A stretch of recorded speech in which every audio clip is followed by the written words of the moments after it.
बिस्मिल्लाहिर्रहमानिर्रहीम। अस्सलामुअलैकुम वरहमतुल्लाहि वबरकातुहू। मैं हूँ हर्बलिस्ट डॉक्टर मोहम्मद मुख्तार कादरी, कामों के गुजरांवाला, पाकिस्तान से।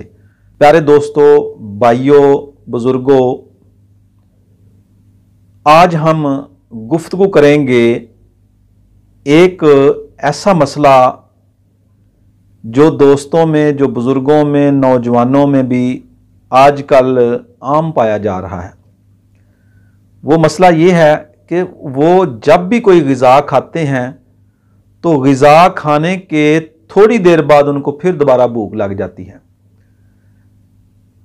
ऐसे मरीज़ जिनको थोड़ी देर बाद, ग़िज़ा खाने के थोड़ी देर बाद भूख लग जाती है और थोड़ी थोड़ी देर बाद कुछ ना कुछ खाते रहते हैं, ये मसला आखिर क्या है?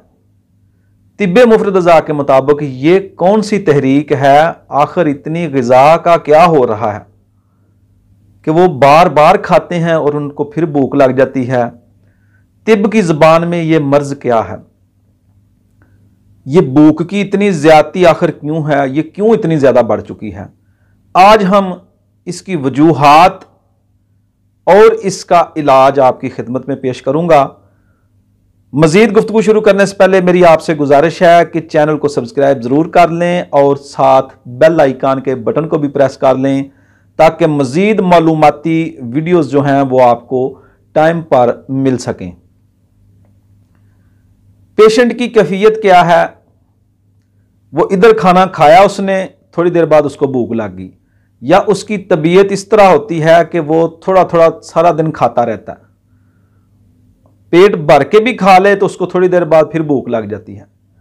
नाज़रीन कराम, ऐसे मरीज जो हैं वो ज़ियाबितस मेदी, शुगर के मरीज हैं, उनमें भी ये मसला पाया जाता है। इसके अलावा ऐसे मरीज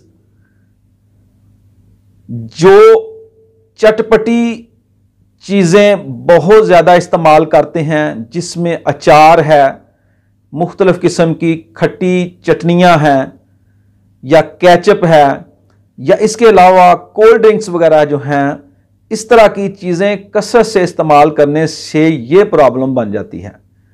तिब्ब की ज़बान में इसको जौल कलब कहते हैं, यानी कि कुत्ते वाली भूख।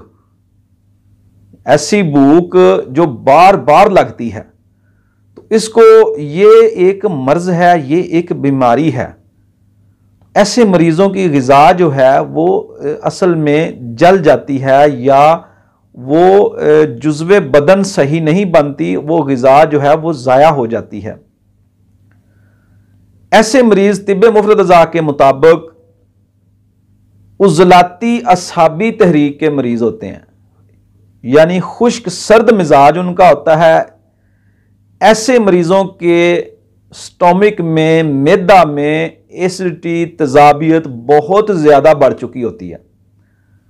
इसलिए जब भी वो कोई ग़िज़ा खाते हैं तो वो थोड़ी देर में ही जो है वो जल जाती है और थोड़ी देर बाद उनको दोबारा भूख जो है उनको लग जाती है। इसकी वजूहात मैंने आपके सामने बयान कर दी हैं। अब इसका सादा सा, आसान सा इलाज, उज़लाती असाबी तहरीक है, खुश्की सर्दी की तहरीक है, तो आप जितनी भी उज़लाती असाबी ग़िज़ाएं हैं वो सारी बंद कर दें। मसलन कोल्ड ड्रिंक्स, आलू, बैंगन, चटनियाँ, केचप, तुर्श चीज़ें जितनी भी हैं, लीमू है, लीमू का अचार वगैरह हैं, तो जितनी तुर्श चीज़ें हैं वो सारी आप आर्जी तौर पर बंद कर दें।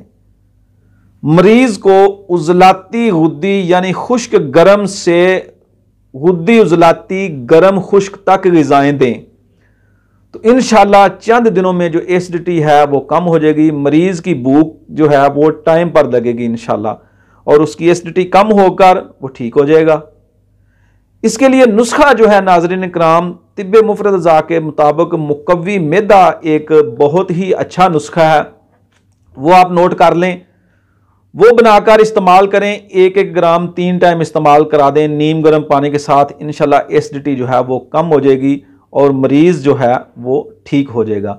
नुस्खा नाज़रीन कराम नोट कर लें। जलवत्री ये आपने लेनी है 1 तोला। इसके बाद दारचीनी लेनी है आपने 4 तोला और तेजपात वो आपने लेना है 5 तोला। ये सिर्फ 3 चीजें हैं। ये आपने पाउडर कर लें, बारीक पाउडर कर लें नीम गर्म पानी के साथ, या लौंग, दारचीनी, अजवैन, पुदीना, इन चारों चीज़ों के कावा के साथ दिन में 3 बार जो है वो आप इस्तेमाल करा दें।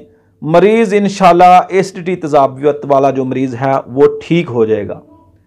एक और भाई का सवाल था कि वो दुबले पतले जो नौजवान हैं या जिनके जिस्म पर गोश्त की कमी होती है या जिनके जो चेहरा है वो सुकड़ा हुआ होता है, तो वो कौन सी तहरीक होती है? तो ये भी तहरीक जो है उज़लाती असाबी ही होती है। इसमें जो है खुश्की की तहरीक होती है। तो इस वजह से सुकड़ा हुआ जिस्म जो होता है, चेहरा भी सुकड़ा हुआ और जो आंखों के नीचे हैं स्याह हल्के होते हैं, और इस तरह के मरीज़ के पेट में कार्बन रिया या गैस जो है जमा हो जाती है, उसका इखराज नहीं होता। तो ये भी एसिडिटी, खुश्की, सर्दी वाला, तेजाबियत वाला मसला है। उसके लिए भी ये वाला नुस्खा जो है बहुत ही मुफीद होगा। ये नुस्खा जो है खून सालिया पैदा करता है और दुबले पतले नौजवानों को जो है वो बहुत ज़्यादा हेल्दी कर देता है और बहुत ही अच्छी चीज़ है। मुकव्वी मैदा के साथ मुकव्वी बदन भी है, ढेरों खून पैदा करता है, बहुत ही अच्छी चीज़ है।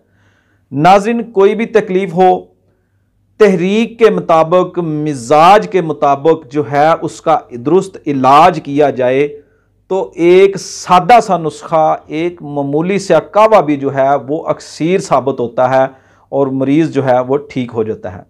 उम्मीद है आपको वीडियो पसंद आई होगी। पसंद आए तो लाइक ज़रूर किया करें, ये मेरी हौसला अफजाई होती है। और वीडियो को दोस्तों के साथ ग्रुप्स में शेयर भी कर दिया करें ताकि मज़ीद लोग दोस्त जो हैं वो इससे इस्तिफादा हासिल करें। वीडियो को पूरा वॉच किया करें, फिर कोई भी चीज़ जो है ना मिस ना किया करें, फिर आपका सवाल जो हो उसके मुताबिक आपको जवाब मिल जाता है। इंशाल्लाह ये नुस्खा जो है ये चेहरे के डेंट वगैरह भी निकाल देता है, लेकिन शर्त यही है कि साथ ग़िज़ा आपने उज़लाती गुद्दी से गुद्दी उज़लाती या खुश्क गर्म से गर्म खुश्क ग़िज़ा जो है वो आपने इस्तेमाल करनी है। सालन में देसी घी का इस्तेमाल शुरू कर दें, इंशाअल्लाह अज़ीज़ एसिडिटी जो है वो ठीक हो जाएगी। दुआ में याद रखिएगा। मिलते हैं नई किसी वीडियो में नए टॉपिक के साथ। इजाज़त दीजिए। अस्सलामु अलैकुम वरहमतुल्लाहि वबरकातुहू।